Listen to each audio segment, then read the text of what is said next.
जय हिंद दोस्तों। डिस्क्लेमर पढ़ लीजिएगा, मैं सेबी पंजीकृत सलाहकार नहीं हूं दोस्तों। बहुत इंपॉर्टेंट अपडेट है तो प्लीज करके ध्यान से समझ लीजिएगा, सुन लीजिएगा। वीडियो लाइक कर दीजिएगा, चैनल सब्सक्राइब कर दीजिएगा।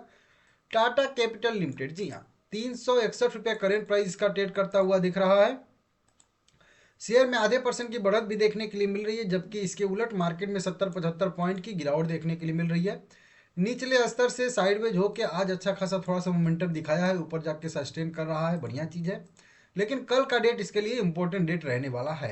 कल अगर ये संभल जाएगा तो फिर ठीक है, नहीं तो कल थोड़ा बहुत दबाव में रहेगा। अब ऐसा क्यों बोल रहा हूँ, देखिए हाल फिलहाल में अच्छा खासा मोमेंटम दिखाया। एक वीक में 7%, एक महीने में 11%। जब से लिस्ट हुआ है तब से देखेंगे तो अच्छा खासा मोमेंटम शेयर में देखने के लिए हम लोगों को मिल रहा है।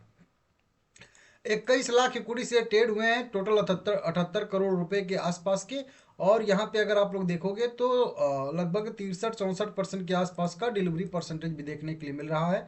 सर की लिमिट इसका 5% का देखने के लिए हम लोगों को मिल रहा है। लिस्टिंग इसका हुआ था 13 अक्टूबर 2025 को, समझ में आ रहा है। अब यही जो 13 अक्टूबर को लिस्टिंग हुआ था, तो उसके बाद जो है इसका लॉक इन 3 महीने वाला समाप्त होने वाला है। अगर देखेंगे गूगल पे भी तो एक दो न्यूज आप लोगों को इसी तरीके से दिख जाएंगी, लेकिन डिटेल में न्यूज अभी बता ही दे रहा हूँ आप लोगों को।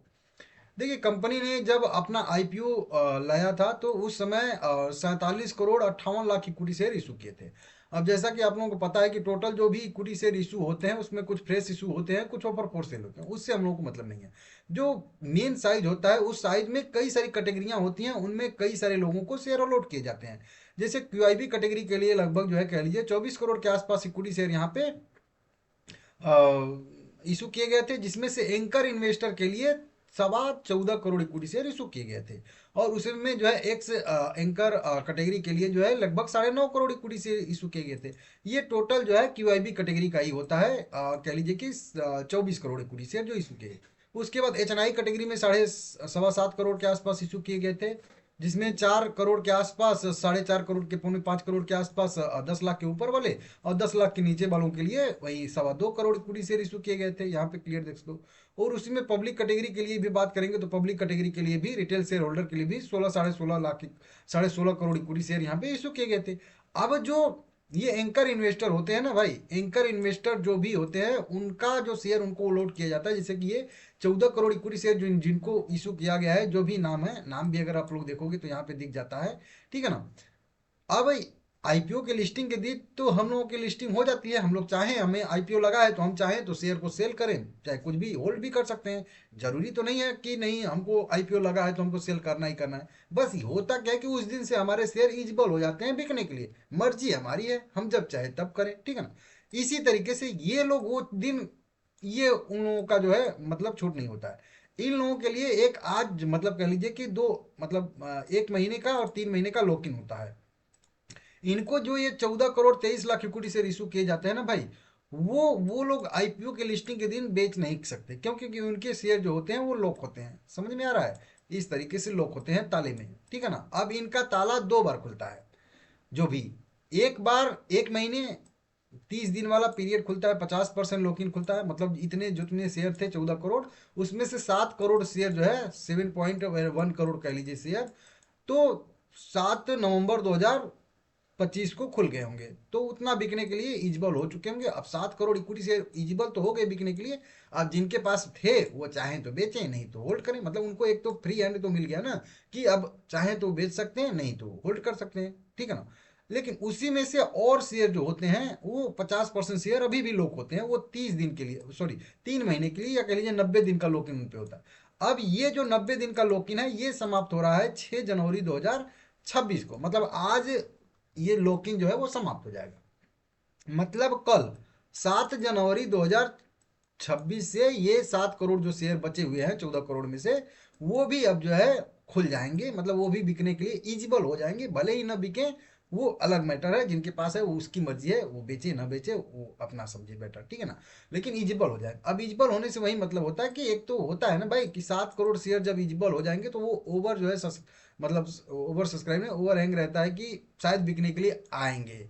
एक सप्लाई का जो है कह लीजिए कि संभावना रहती है कि 7 करोड़ शेयर और हो गए। उसको उदाहरण के तौर से इस तरीके से समझ लीजिए कि टोटल मान लेते हैं कंपनी ने 46 करोड़ इक्विटी शेयर यहाँ पे बेचे थे।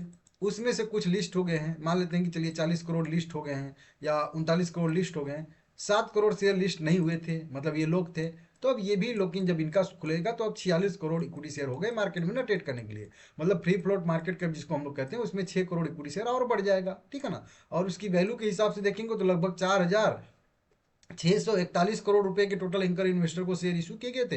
तो इसमें से और पहले ही छूट गए थे आधा, मतलब दो, हाँ, 2,300 करोड़ रुपए के शेयर पहले से छूट गए थे, और 2,300 करोड़ रुपए के शेयर आज खुल जाएंगे। तो 2,300 करोड़ रुपए का शेयर बिकने के लिए कल एलिजिबल हो जाएगा। तो ये थोड़ा सा सप्लाई का कह लीजिए कि संभावना रहती है। इसकी वजह से कल मतलब 7 जनवरी 2025 को गिरावट की थोड़ी सी संभावना रहती है। ये आप लोग ध्यान से समझ लीजिएगा, ये सब में होता है, हर एक आईपीओ में होता है। ऐसा नहीं कि केवल टाटा कैपिटल के साथ कुछ अलग हो रहा है, सबके साथ होता है। तो इस तरीके से दूसरा वाला इसका लॉक इन समाप्त हो रहा है। आप किसी से भी यूट्यूबर से चाहे कोई एक्सपर्ट से पूछ सकते हो। जरूरी नहीं है कि उस दिन गिरावट आती है, लेकिन नॉर्मल माना जाता है कि लॉक इन के दिन जो है शेयर थोड़े से प्रेशर में ट्रेड करते हैं, दबाव में ट्रेड करते हैं। जरूरी नहीं होता है कुछ भी, लेकिन वही बात है कि होता है ऐसा, ठीक है ना। इस तरीके से तो वो कल जो है आप लोग थोड़े से सावधान मतलब रहिएगा, तेजी के साइड में थोड़ा सा मतलब कम व्यू रखिएगा। इस तरीके से आप लोग कर सकते हो। बाकी पोर्टफोलियो में आपके शेयर है, आपको अच्छा खासा भरोसा है इस शेयर पे, ठीक है ना, लॉन्ग टर्म का आपका इन्वेस्टमेंट है, तो आप अपने हिसाब से उसको होल्ड करके रख सकते हैं। एक डेट और आप लोगों को नोट करके रखना है, 19 जनवरी 2025। और इस वीडियो को ज़्यादा से ज़्यादा लाइक करोगे, ज़्यादा से ज़्यादा सब्सक्राइब करोगे, तो उस दिन भी वीडियो बनाऊंगा। मंडे का दिन रहेगा, 19 जनवरी का दिन रहेगा। रिजल्ट आएगा इसका दिसंबर वाले क्वार्टर का, Q3 का रिजल्ट आएगा, ठीक है, 9 मंथ वाला। तो रिजल्ट का भी इसका इंतजार रहेगा। वहीं पिछले क्वार्टर में अगर हम लोग रिजल्ट देखेंगे तो बेहतर आया था, बढ़िया आया था। 1119 करोड़ का कंपनी को अच्छा खासा नेट प्रॉफिट हुआ था, मार्जिन में भी बढ़ोतरी आई थी, रेवेन्यू में भी बढ़ोतरी आई थी। तो अच्छा खासा रिजल्ट दूसरा वाला था इसका। अब तीसरे वाले रिजल्ट का इंतजार रहेगा, जो कि 19 तारीख को आएगा, तो इसको देख लीजिएगा। बाकी वीडियो को ज़्यादा से ज़्यादा लाइक करिए, चैनल को सब्सक्राइब करिए, आगे भी इसकी वीडियो मैं बनाता रहूँगा। अब इसमें एक अच्छा सा यहाँ पे मोमेंटम देखने के लिए मिल रहा है। एक मोमेंटम आया, फिर थोड़ा सा रिटेस्ट किया, और फिर वहां से एक मोमेंटम देखने के लिए मिला।